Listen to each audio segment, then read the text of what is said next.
যুক্তরাজ্যের অভিবাসন ইস্যুটি দীর্ঘদিন ধরেই আলোচিত। অভিবাসনের ফলে বাসস্থান, শিক্ষা, স্বাস্থ্যসেবা ও কর্মসংস্থানের উপর ব্যাপক চাপের মুখে ব্রিটিশ সরকার। প্রতি বছরে বেড়ে চলছে তাদের সংখ্যা। 2024 সালের জুন পর্যন্ত নেট অভিবাসন ছিল 7,28,000, যা আগের বছরগুলোর তুলনায় অনেক বেশি। 5 seconds. 3.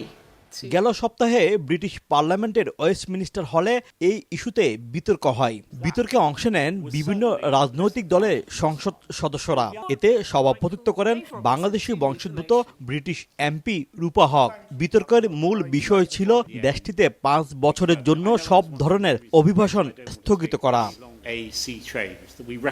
বিশ্লেষকরা বলছেন, অবৈধভাবে অভিবাসী প্রবেশ ঠেকানো বন্ধ করতে সরকার কার্যকরী পদক্ষেপ নিতে পারে, তবে বৈধ অভিবাসনের রাস্তা পুরোপুরি বন্ধ করা বাস্তবসম্মত হবে না।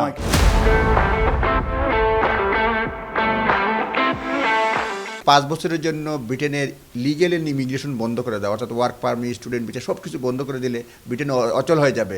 এটা একটা অবাস্তব প্রস্তাবনা এবং এটা কোনো ক্রমেই সম্ভব না।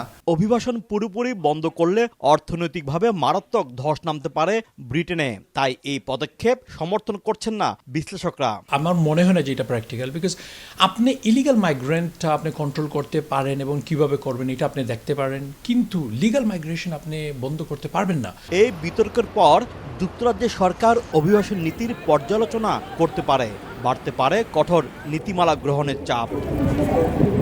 তর্ক বিতর্কের দোলাচালে যুক্তরাজ্যে অভিবাসীদের ভাগ্য।